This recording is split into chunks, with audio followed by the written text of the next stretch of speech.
Good evening friends, मेरा नाम अखिलेश कानूनगो है और मैं आप सभी का स्वागत करता हूं मेरे YouTube चैनल पर। सिम्प्लिसिटी हिंदी सीरीज में हम लोग पढ़ रहे थे कंप्यूटर मेमोरी के बारे में। कंप्यूटर मेमोरी के दो भाग होते हैं, ये मैं आपको बता चुका हूं, प्राथमिक मेमोरी और द्वितीयक मेमोरी। प्राइमरी मेमोरी या सेकेंडरी मेमोरी हम उसे बोल सकते हैं।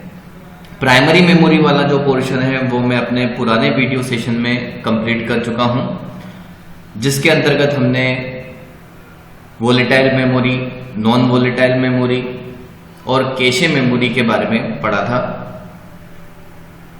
अब हम पढ़ने जा रहे हैं द्वितीयक मेमोरी के बारे में, दैट इज सेकेंडरी मेमोरी के बारे में, जिसके अंतर्गत मैं आज जिस द्वितीयक मेमोरी के बारे में बात कर रहा हूं वो हमारे कंप्यूटर सिस्टम का एसेंशियल पार्ट है, बहुत ही आवश्यक हिस्सा है। मैं बात करने जा रहा हूं हार्ड डिस्क ड्राइव के बारे में। हार्ड डिस्क ड्राइव कंप्यूटर में एक प्रकार की द्वितीयक मेमोरी है। यह कंप्लीटली नॉन वोलेटाइल मेमोरी है, अर्थात इसमें रखा डेटा कंप्यूटर के बंद हो जाने पर डिलीट नहीं होता है, यानी डेटा परमानेंट स्टोर होता है और हम डेटा को हमारी आवश्यकता अनुसार पुनः प्राप्त कर सकते हैं। हम इसमें कई बार डेटा लिख सकते हैं, कई बार डेटा को पढ़ सकते हैं और लंबे समय तक डेटा को स्टोर करके रख सकते हैं। यानी हार्ड डिस्क में डेटा पढ़ा और लिखा दोनों जा सकता है। हार्ड डिस्क द्वितीय मेमोरी के लिए की कैटेगरी में सबसे आवश्यक, बुनियादी और स्थायी मेमोरी है। यह एक प्रकार की विश्वसनीय मेमोरी है जिसमें डेटा डिलीट नहीं होता जब तक यूजर खुद ना चाहे, या यदि हमारे ऊपर कोई वायरस अटैक हो या किसी वजह से हमारी हार्ड डिस्क करप्ट ना हो जाए। सो हम हमारे डेटा को स्टोर करने के लिए हार्ड डिस्क पर भरोसा कर सकते हैं। और हर कंप्यूटर सिस्टम में जब भी आप कंप्यूटर लेते हैं, हार्ड डिस्क आपके कंप्यूटर में बिल्ट इन लगी हुई आती है, मतलब एक्चुअल में ये कंप्यूटर के साथ ही लगी हुई आती है, परंतु आप इसे एक्सटर्नल रूप से भी उपयोग कर सकते हैं। सो चलिए फ्रेंड्स, हम लोग हार्ड डिस्क की डेफिनेशन के बारे में बात करते हैं। तो यदि मैं हार्ड डिस्क के बारे में बात करूं कि हार्ड डिस्क ड्राइव क्या है, बेसिकली इसे हार्ड डिस्क या हार्ड डिस्क ड्राइव भी कहा जाता है। ये एक प्रकार की नॉन वोलेटाइल हार्डवेयर डिवाइस है, ये मैं आपको अभी बता चुका हूं। ये एक प्रकार की नॉन वोलेटाइल मेमोरी हार्डवेयर है। इसका मतलब ये है कि हार्ड डिस्क को हम देख सकते हैं, छू सकते हैं, because it is hardware and it is non volatile. Non volatile का मतलब होता है कि इसमें रखा डेटा कंप्यूटर के बंद होने पर ऑटोमेटिकली डिलीट नहीं होता है, यानी हम इसमें डेटा को परमानेंटली स्टोर कर सकते हैं। मैंने आपको पिछले वीडियो लेक्चर्स में बताया था प्राइमरी मेमोरी और सेकेंडरी मेमोरी के अंतर के बारे में। कंप्यूटर की प्राइमरी मेमोरी वह मेमोरी होती है जिसमें हम डेटा को प्रोसेस कर सकते हैं परंतु स्टोर नहीं कर सकते, परंतु सेकेंडरी मेमोरी में, द्वितीयक मेमोरी में हम डेटा को स्टोर कर सकते हैं, प्रोसेस नहीं कर सकते।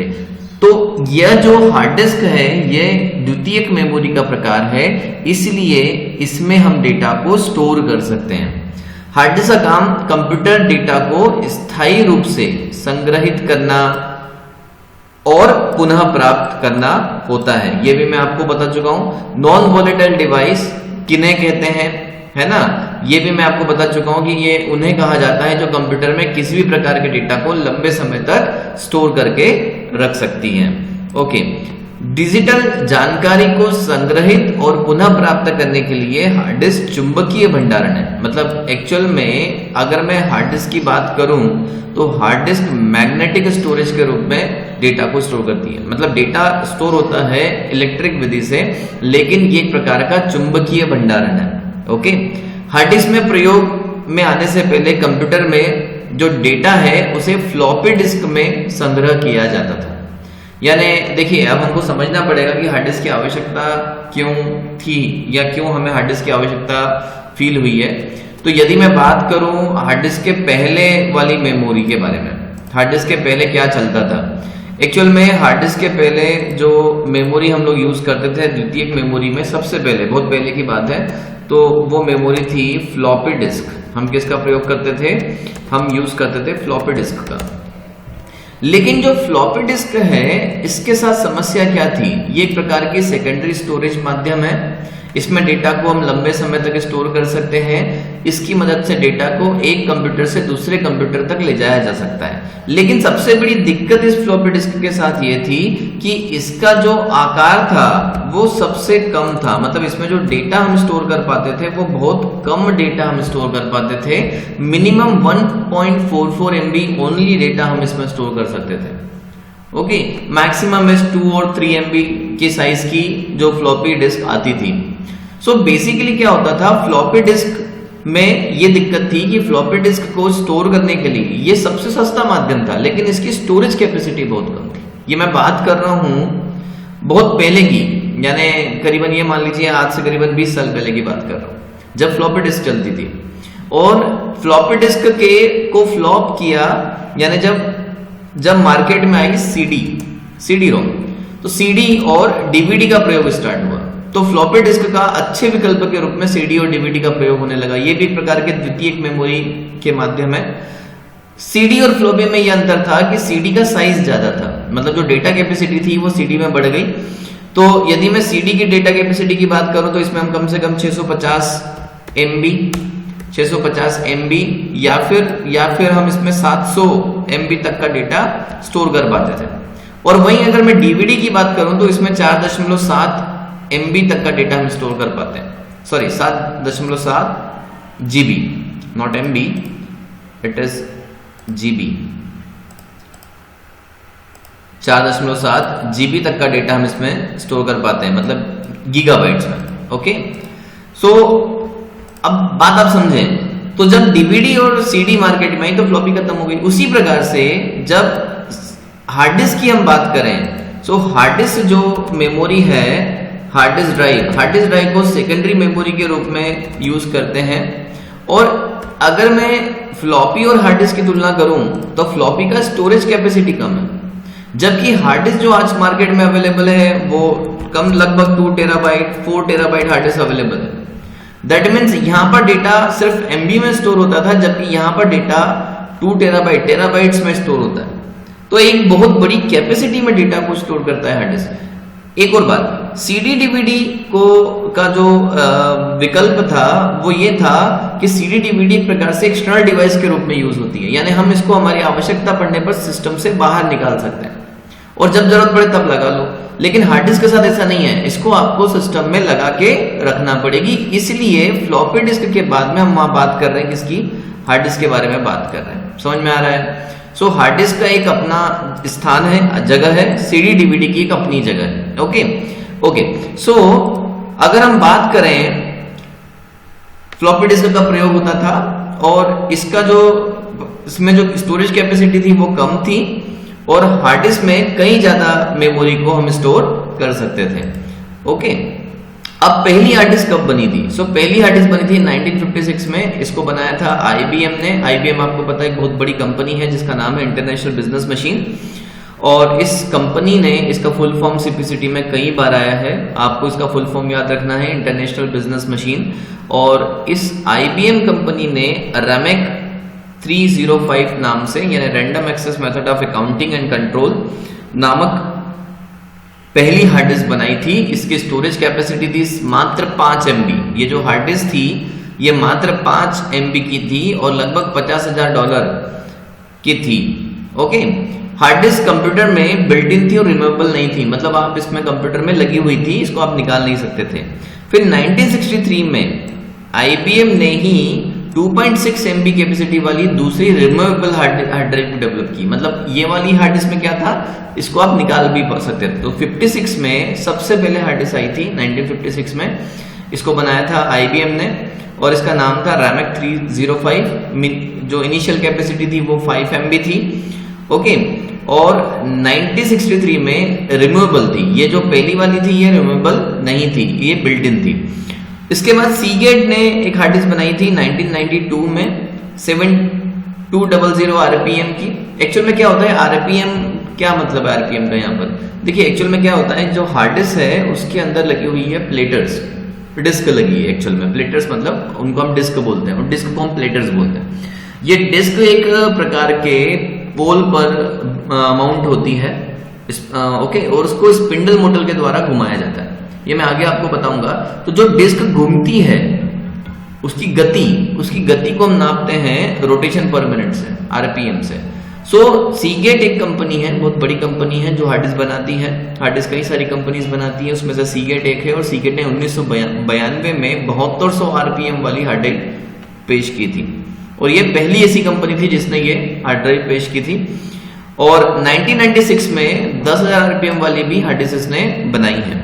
ओके, सो ये हार्ड डिस्क के बारे में थोड़ी सी हमने हिस्ट्री यहाँ पे बताई। तो आपको ये याद रखना है स्टूडेंट्स यहाँ पे कि फर्स्ट हार्ड डिस्क कब बनी थी। फर्स्ट हार्ड डिस्क बनी थी 1956 में और इसको बनाया था IBM ने, उसका नाम था रैमैक 305।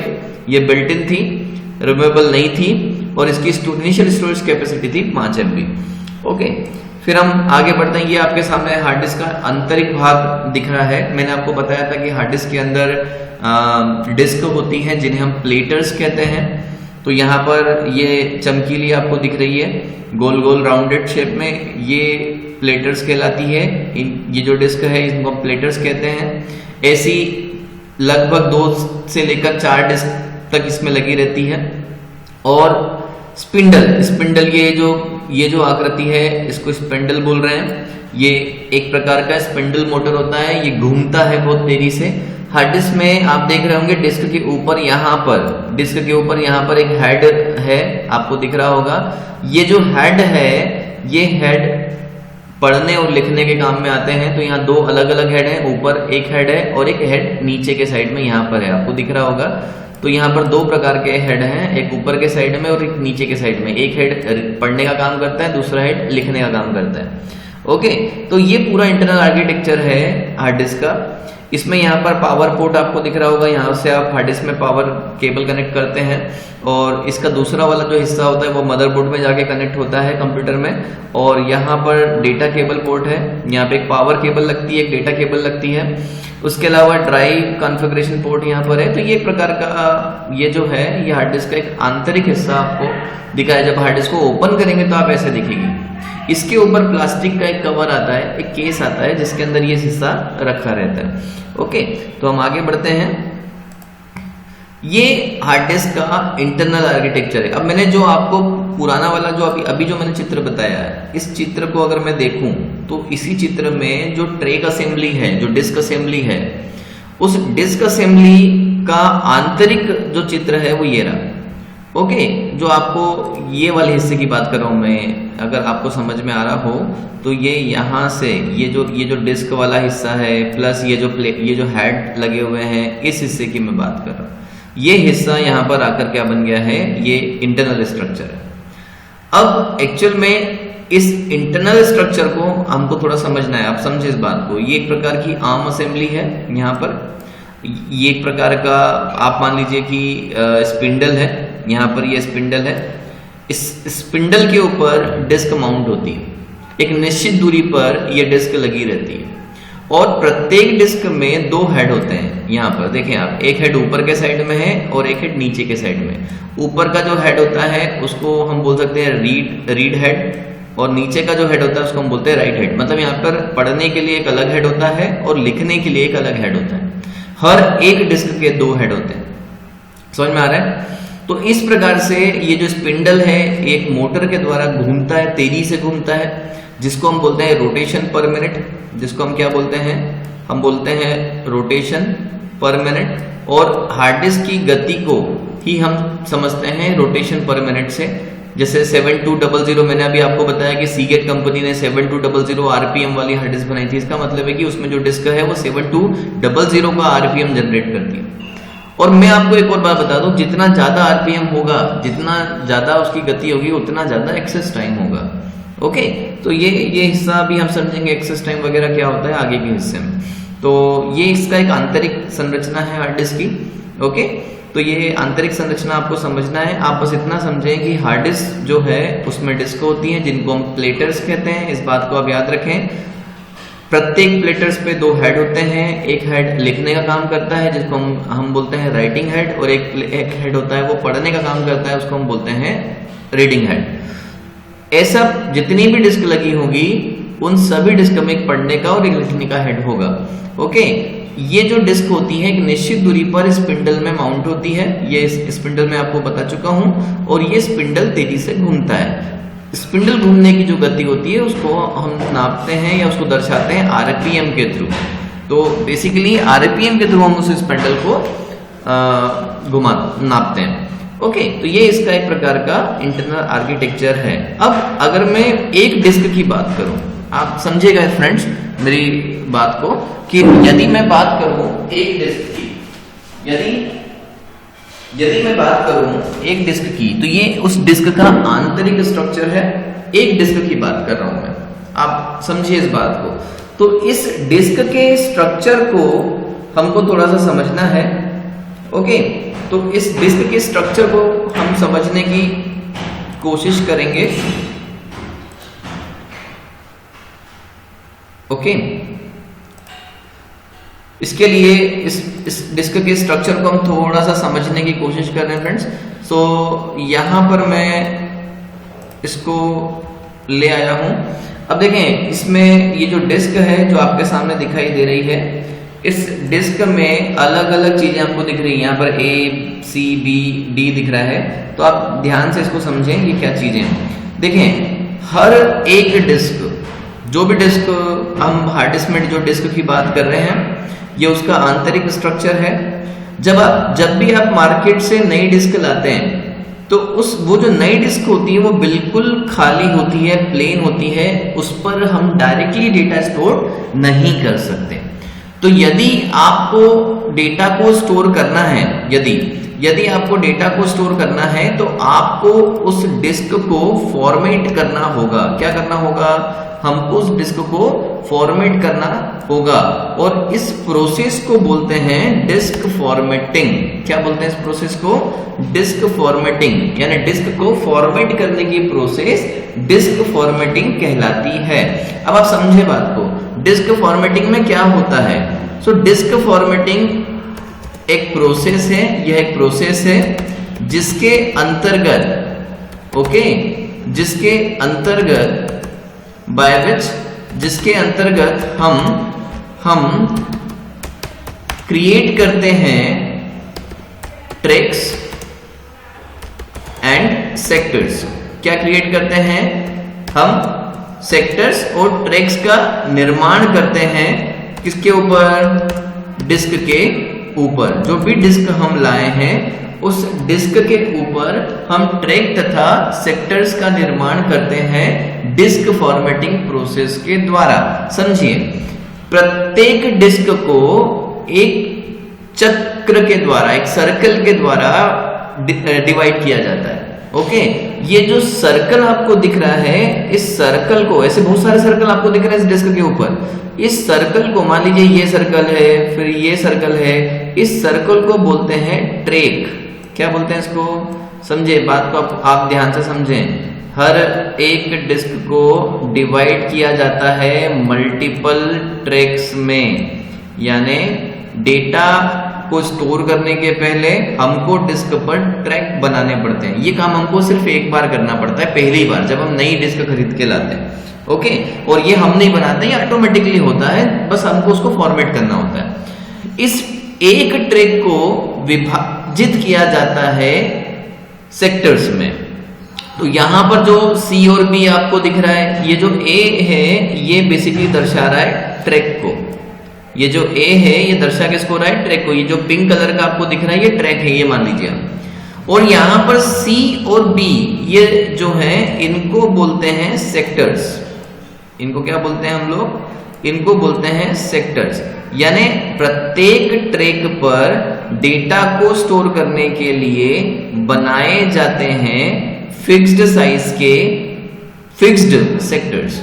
यानी प्रत्येक ट्रैक पर, डिस्क पर जितने भी ट्रैक होंगे वो भी फिक्स होंगे कि कितने ट्रैक बनेंगे, और एक ट्रैक पर सेक्टर्स का निर्माण किया जाएगा। ओके, तो सेक्टर जो होता है वो ट्रैक का सब भाग होता है, छोटा हिस्सा होता है। ओके, और प्रत्येक सेक्टर में फिक्स अमाउंट में डेटा को स्टोर कर सकते हैं, लगभग 512 बाइट्स। यानी हम जो डेटा को स्टोर कर पाते हैं प्रत्येक सेक्टर में वो फिक्स है, और ये होता है लगभग 512 बाइट्स। तो एक सेक्टर हमारा 512 बाइट का होता है। ओके, ऐसे कई सारे सेक्टर एक ट्रैक पे बनाए जाते हैं, और ऐसे कई सारे ट्रैक्स एक डिस्क पर बनाए जाते हैं। ओके, ये पूरी प्रोसेस कहलाती है डिस्क फॉर्मेटिंग। इस पूरी प्रोसेस को क्या बोलते हैं, डिस्क फॉर्मेटिंग बोलते हैं। समझ में आ रहा है आपको। जैसे मान लीजिए कि आपने कई बार सुना होगा कि यार हमारा कंप्यूटर खराब हो गया, और हम जब उसको रिपेयर वाले के पास लेके जाते तो वो हमको बोलता है इसको फॉर्मेट करना पड़ेगा। फॉर्मेट करना पड़ेगा मतलब वो यही काम करने वाला है, वो आपके पुराने ट्रैक्स पुराने सेक्टर्स हटाएगा और उस डिस्क पर एक नए ट्रैक्स और नए सेक्टर्स का निर्माण करेगा। समझ में आ रहा है आपको। सो ट्रैक क्या होता है, ट्रैक किसी डिस्क पर सर्कल्स होते हैं, और ऐसे कई सारे सर्कल मिलते हैं, और उन सर्कल्स को डिवाइड किया जाता है सेक्टर्स में। इन्हीं सेक्टर्स पर डेटा स्टोर किया जाता है, और प्रत्येक सेक्टर का साइज 512 बाइट का होता है। ओके, मतलब जो हेड्स हैं जो इस डिस्क के ऊपर है और नीचे है, रीड और राइट हेड, वो सीधे डेटा इसी सेक्टर में से पढ़ या लिख सकते हैं। क्लियर हो रहा है आपको। तो आपको समझ में आया होगा ट्रैक किसको बोलते हैं और सेक्टर किसको बोलते हैं। समझ में आ रहा है आपको। अब बात करते हैं क्लस्टर की। यहां पर एक साइड में एक और चीज आपको दिख रही है डी में, तो यहां पर क्लस्टर के बारे में हम बात कर रहे हैं। बेसिकली ये जो ग्रीन पट्टी आपको दिख रही है यहाँ पर डिस्क के ऊपर, वो दर्शा रही है क्लस्टर को। ये जो ग्रीन पट्टी आपको दिख रही है ये दर्शा रही क्लस्टर को। आप मेरी बात ध्यान से समझिएगा। क्लस्टर सुनिएगा, क्लस्टर जो है किसी ट्रैक पर उपस्थित उन सेक्टर्स का कलेक्शन है, उन सेक्टर्स का समूह है जिनके ऊपर ऑपरेटिंग सिस्टम की मदद से किसी फाइल के डेटा को स्टोर किया जाता है। अब मेरी बात समझ में आ रही है। क्लस्टर क्या है, क्लस्टर किसी ट्रैक के सेक्टर्स का समूह है, किसी ट्रैक में उन सेक्टर्स का समूह है जिसके ऊपर ऑपरेटिंग सिस्टम की मदद से किसी फाइल के डेटा को स्टोर किया जाता है। ओके, समझिए बात को ध्यान से। कहने का मतलब यह है कि आपको मैंने बताया कि डिस्क को विभाजित किया जाता है कई सारे ट्रैक्स में। ओके, और ये कई सारे ट्रैक्स विभाजित होते हैं सेक्टर्स में। प्रत्येक सेक्टर का साइज होता है 512 बाइट। ठीक है, ये मैंने आपको बताया। अब आप सुनिए ध्यान से। अगर मान लीजिए कि मेरे पास एक फाइल है, मान लीजिए कि मेरे पास एक फाइल है, ये फाइल मेरे पास है, ये फाइल मुझे इस हार्ड डिस्क पर स्टोर करनी है। इस फाइल का साइज है 800 बाइट। कितना साइज है, 800 बाइट। इस फाइल का साइज है 800 बाइट। सुनना ध्यान से समझना, इस फाइल का जो साइज है वो है 800 बाइट। ओके, तो 800 बाइट का जो साइज है ये 512 के एक सेक्टर में तो आएगा नहीं। तो ऑपरेटिंग सिस्टम क्या करेगा, वो इस डिस्क पर दो सेक्टर्स में, कितने सेक्टर्स में, दो लगातार सेक्टर्स में ये 800 बाइट के डेटा को स्टोर कर देगा। मतलब वो इस फाइल को इन दो कंसेक्यूटिव सेक्टर्स में स्टोर कर देगा। समझ में आ गया। अब मान लीजिए कि आपने इस फाइल को फिर से रीओपन किया, और आपने रीओपन करने के बाद में इस फाइल में डेटा बढ़ा दिया, और डेटा बढ़ा के अब ये फाइल जो है वो 1600 बाइट रख रही है। कितनी बाइट रख रही है, 1600 बाइट रख रही है। तो अब जब इसको आप फिर से सेव करोगे तो ऑपरेटिंग सिस्टम यदि इसके आगे दो खाली सेक्टर उसको और मिलते हैं तो वो यहां पर 512 के दो सेक्टर्स और आपको दे देगा। ठीक है, लेकिन यदि मान लो सो खाली नहीं मिलते हैं कंटिन्यूअस लोकेशन पे, लगातार लोकेशन पर, तो वो डिस्क में ये 2 सेक्टर्स कहीं और डाल देगा। समझ में आ गया? मतलब फाइल का आधा हिस्सा यहाँ पर रहेगा और फाइल का आधा हिस्सा कहीं और जाके सेव हो जाएगा। मेरी बात समझ में आ रही?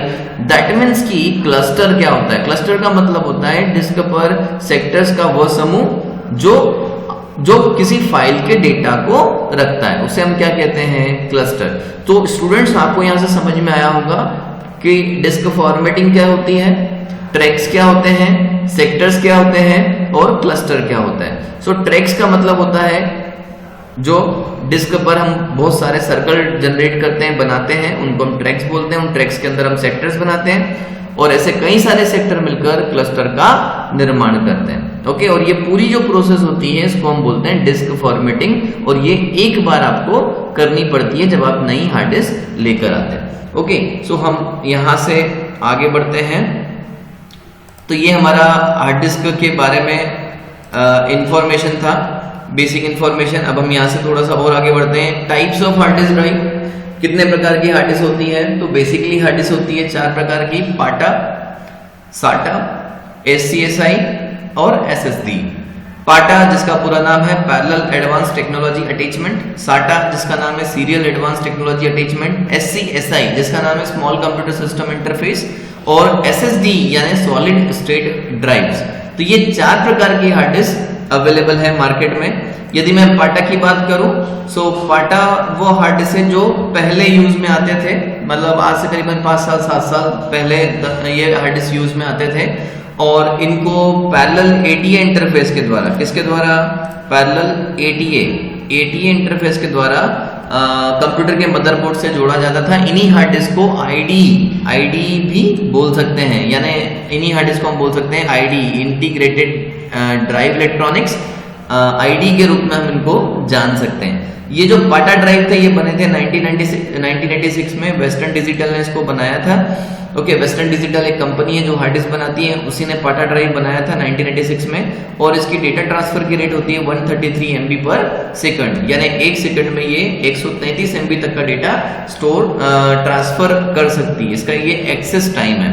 ओके, इसके बाद अगर हम बात करें पाटा के चित्र की, तो ये आपके सामने पाटा हार्ड डिस्क है, और ये पुरानी हार्ड डिस्क जो पहले चलती थी उसके बारे में बात हो रही है। पाटा और साटा में अंतर स्पीड का है। साटा की स्पीड ज्यादा होती है, उसका साइज छोटा होता है, पाटा का साइज बड़ा होता है और स्पीड कम होती है। और पाटा का बेसिक अंतर आपको मिलेगा पाटा और साटा में, ये पोर्ट्स को लेकर। आप जो साटा का मैं चित्र आपको बताऊंगा उसमें आप इन पोर्ट्स पे ध्यान देना, यहाँ पर जो पोर्ट आते हैं वो साटा में अलग आते हैं। ओके, सो हम आगे बढ़ते हैं साटा हार्ड डिस्क की तरफ। सो आज जो कंप्यूटर हम उपयोग में ला रहे हैं उसमें जो हार्ड डिस्क लगी होती है, लैपटॉप्स में जो हार्ड डिस्क लगी होती है वो हार्ड डिस्क होती है साटा। कौन सी हार्ड डिस्क लगी होती है? साटा। इसका पूरा नाम होता है सीरियल अटैचमेंट, जो आपका यहाँ पर पैरेलल अटैचमेंट था हमारे पास में पाटा के साथ में, पैरेलल ATA इंटरफेस है ना। यहाँ पर मैंने हार्ड डिस्क बताया सीरियल एडवांस टेक्नोलॉजी अटैचमेंट, ये साटा का फुल फॉर्म है। ओके, यहाँ पर हम आगे बढ़ते हैं। तो साटा हार्ड डिस्क में डेटा ट्रांसफर की गति 150 MB पर सेकंड से लेकर 600 MB पर सेकंड तक की हो सकती है। मैंने आपको बताया था कि स्पीड फास्ट होती है इसकी स्पीड फास्ट है उसके मुकाबले, और आकार छोटा होता है। ओके, फिर ये आपकी साटा हार्ड डिस्क है, इसमें ये जो पोर्ट है यहाँ पर, ये साटा केबल यहाँ पर लगती है, यहाँ पर पोर्ट पाटा से डिफरेंट आता है, इसका आकार भी छोटा होता है। फिर SCSI, इस प्रकार की हार्ड डिस्क कंप्यूटर से जुड़ने के लिए छोटे कंप्यूटर सिस्टम इंटरफेस का इस्तेमाल करते हैं, और ये ID हार्ड ड्राइव के काफी समांतर होती है, और 7200 RPM पर जो ID और साटा हुए हैं वो 7200 RPM यानी 7200 RPM पर स्पिन करते हैं, जबकि जो SCSI है वो 10,000 से लेकर 15,000 RPM पर स्पिन करती है। ठीक है, फिर ये आपके सामने SCSI हार्ड डिस्क है, और इसमें भी ये इसका साइज देखिए आप, इसकी साइज बहुत छोटा है, और यहाँ पर जो पोर्ट है ये भी अलग प्रकार के हैं। ये आपके सामने जो है ये IBM की SCSI ड्राइव है 18 GB वाली। फिर हम आगे बढ़ते हैं। ये हार्ड डिस्क में SSD का पूरा नाम होता है सॉलिड स्टेट ड्राइव, और सॉलिड स्टेट ड्राइव जो है इसमें कोई भी यांत्रिक मूविंग पार्ट नहीं होता, यानी इसमें डिस्क नहीं होती है। इसमें जो डेटा स्टोर होता है उसमें सेमीकंडक्टर, मेमोरी या चिप्स का प्रयोग से हम डेटा को स्टोर करते हैं, यानी इसमें वो स्पिंडल और प्लेटर्स और वो डिस्क हेड और वो सब नहीं होता है। इसमें डायरेक्टली चिप्स के द्वारा डेटा को स्टोर किया जाता है। ये बहुत महंगी होती है और बहुत फास्ट होती है, तो ये फास्ट भी होती है, महंगी भी होती है, और क्योंकि इसमें कोई भी मूविंग कंपोनेंट नहीं होता और हम इसको एक्सटर्नल यानी बाहरी रूप से हम इसको यूज कर सकते हैं, यानी कंप्यूटर में लगी हुई नहीं आती है, आप चाहो तो बाहर से इसका प्रयोग कर सकते हैं। तो यहाँ पर आपको ये जो दिख रही है सैमसंग की सॉलिड स्टेट ड्राइव, ये जो है ये एक प्रकार की ये और ये आपकी SS ये ID है जो मैंने आपको बताई थी, पाटा हार्ड डिस्क, ये वो है, और ये आपकी सीगेट है। तो ये सैमसंग है जो सॉलिड स्टेट ड्राइव है। तो ये बहुत सिंपल है और बहुत आसान है, कॉम्पैक्ट होती है और बहुत ज़्यादा फास्ट होती है, परंतु महंगी होती है, और इसमें कोई भी मूविंग पार्ट नहीं होता, यानी इसमें कोई भी डिस्क अवेलेबल नहीं होती है। सेमीकंडक्टर मटेरियल के द्वारा इसमें डेटा को स्टोर किया जाता है। फिर हम आगे बढ़ रहे हैं सीक टाइम की तरफ। तो सीक टाइम क्या होता है एक्चुअल में? अब देखिए हार्ड डिस्क की अगर हम बात करें तो तीन चीजें बहुत फेमस है हार्ड डिस्क के बारे में। एक होता है सीक टाइम, एक होता है लेटेंसी टाइम और एक होता है एक्सेस टाइम। सीक टाइम का मतलब क्या होता है? देखिए जब हम डेटा को रीड करते हैं या राइट करते हैं, तो डेटा को रीड या राइट करने में, डेटा को रीड और राइट हम कहां से करेंगे? सेक्टर से, ओके। लेकिन सेक्टर किस में होगा, कौन से ट्रैक में होगा, ये हमको पता करना पड़ेगा पहले कि हमको कौन से ट्रैक के किस सेक्टर को रीड करना है। तो सीक टाइम जो होता है वो किसी भी डेटा को पढ़ने या लिखने में लगा वो समय है जिस समय में हम उस ट्रैक तक पहुंचते हैं। सेक्टर तक नहीं, हम ट्रैक तक पहुंचते हैं। तो डेटा को पढ़ने या लिखने में ट्रैक तक पहुंचने में जो समय लगता है उसको हम सीक टाइम बोलते हैं। ये आप ध्यान में रखें, ओके। तो सीक टाइम बेसिकली क्या होता है? किसी हार्ड डिस्क में डेटा को पढ़ने या लिखने में के लिए ट्रैक तक जाने में जो समय लगता है उसको हम क्या बोलते हैं? सीक टाइम कहते हैं। अब लेटेंसी टाइम, लेटेंसी टाइम वो टाइम है जिसमें किसी ट्रैक में हम डेटा को, ट्रैक से डेटा को सेक्टर तक पहुंचने में जो समय लगता है। देखिए दोनों में अंतर है। सीक टाइम किसको बोलते हैं हम? सीक टाइम वो होता है जिसमें हम ट्रैक तक पहुंच रहे हैं, और लेटेंसी टाइम वो होता है जिसमें हम ट्रैक से सेक्टर तक पहुंच रहे हैं, ओके। सो लेटेंसी टाइम वो होता है जिसमें ट्रैक से डेटा को सेक्टर तक पहुंचने में जो समय लगता है। डेटा को पढ़ना हो या लिखना हो, यदि आप ट्रैक से सेक्टर तक जाने में जो समय लेते हैं उसको हम लेटेंसी टाइम समय कहते हैं। और एक होता है एक्सेस टाइम। एक्सेस टाइम क्या होता है? एक्सेस टाइम वो टाइम कहलाता है जो सेक्टर में डेटा को लिखने या पढ़ने में जो टोटल समय है उसको हम एक्सेस टाइम बोलते हैं। टोटल समय मतलब यदि मान लीजिए मैंने कोई डेटा स्टोर करना है, तो उस डेटा को स्टोर करने में ट्रैक तक पहुंचने में लगा समय सीक टाइम, और उस ट्रैक से सेक्टर तक पहुंचने में लगा समय लेटेंसी टाइम। इन दोनों को मिलाकर क्या बनता है? Access time. तो एक्सेस टाइम का मतलब होता है किसी भी डेटा को लिखने और पढ़ने में जो समय लगता है उसको हम क्या कहते हैं? उसको हम कहते हैं एक्सेस टाइम, ओके। तो ये हमारा हार्ड डिस्क पर आज का लेक्चर था जो मैंने आपको बताया, और आई होप आपको ये लेक्चर समझ में आया होगा। और अगर आपको कोई डाउट है आप प्लीज कमेंट करें। यदि आपको ये वीडियो अच्छा लगा है आप उसे लाइक करें, शेयर करें, सब्सक्राइब करें चैनल को, ताकि आगे से मैं जो भी वीडियो आपको अपलोड करूं तो आपको उसकी डायरेक्ट अपडेट मिल जाए। आप चैनल को सब्सक्राइब करने के साथ साथ बेल आइकॉन क्लिक करें, ओके। और हम मिलते हैं हमारे नेक्स्ट वीडियो लेक्चर के में हम सेकेंडरी मेमोरी के बारे में कुछ और कंपोनेंट्स को डिस्कस करेंगे। तब तक के लिए थैंक यू वेरी मच।